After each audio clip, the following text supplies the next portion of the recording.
Alright everyone, today we're working on a 2006 Chevy Cobalt.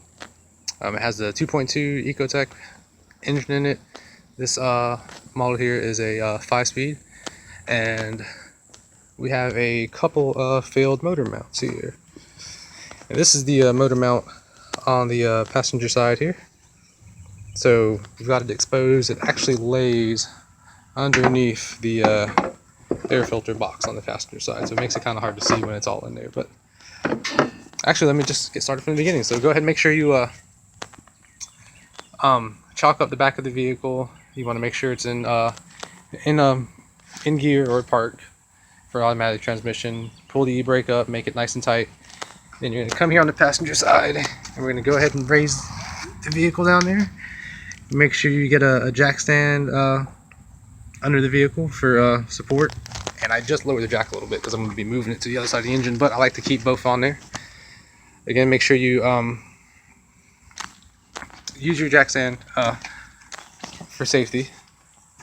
And then the next thing you'll do is the hose clamp here that holds the airbox on. You're going to want to loosen that right here on this clamp.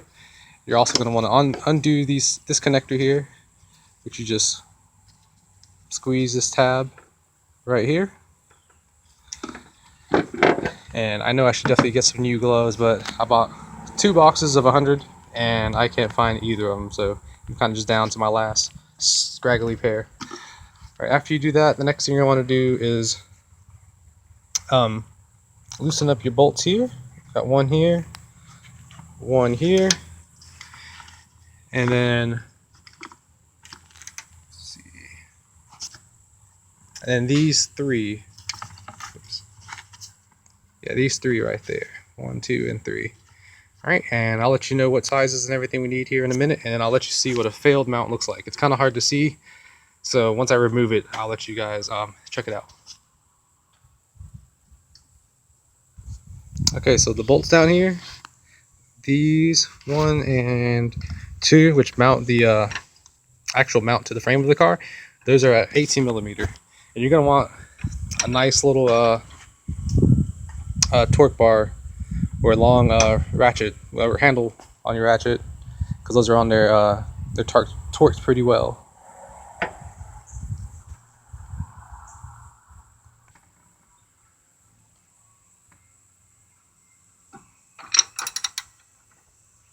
And having leverage makes it much easier. Alright, that one's nice and broke. We'll go ahead and get the other one. Alright, we're on the other bolt there.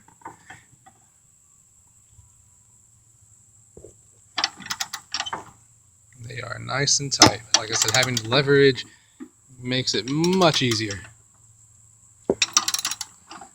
Or of course you can, definitely use a breaker bar as well. Alright, so I'll let you know what the other ones are here. Oops. These 3 here in just a couple seconds.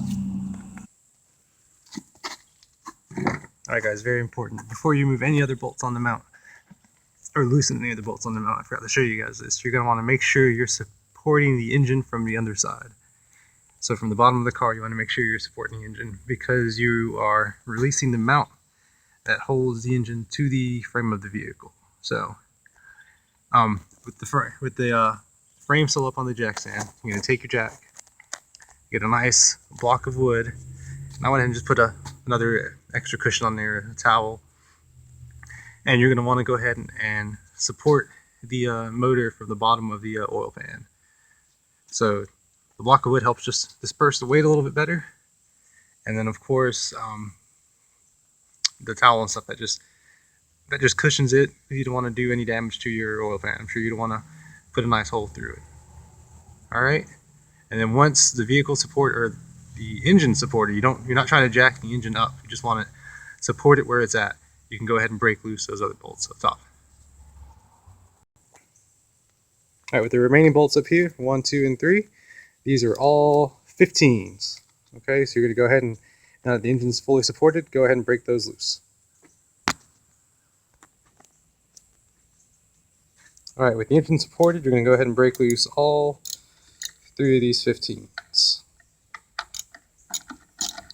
And already went ahead and broke them with our nice little torque bar. Alright, they're all loose, so now we can completely remove the mount, and I'll show you what the bad one looks like versus the good one, and how you can see if yours failed.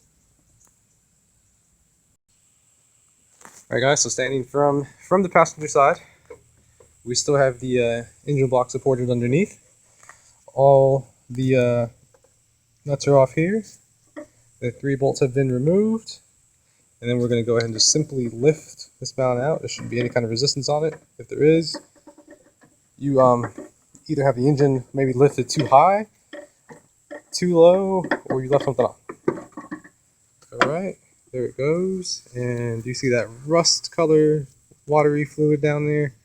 That's letting me know that this hydraulic mount here has failed. So somehow at some point, I'm not sure what happened to it, but it busted and it's leaking, so therefore the mount is no longer good. And this is what our new mount looks like in comparison. So you see, and you might be saying, well, it could be some reservoir down there, or fluid from a reservoir, but there are no reservoirs on this side of the engine bay. Reservoirs are on the driver's side. Passenger side just has the air box, so there shouldn't be any fluid leaking from here.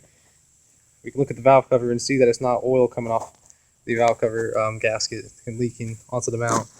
And with the vibrations that you feel in the cab while the vehicle is accelerating and just coasting, lets us know that it has a bad mount. And there's another bad mount, but that's another video. So we're going to go ahead and get this all cleaned up here, and I'll show you how to reinstall the new mount.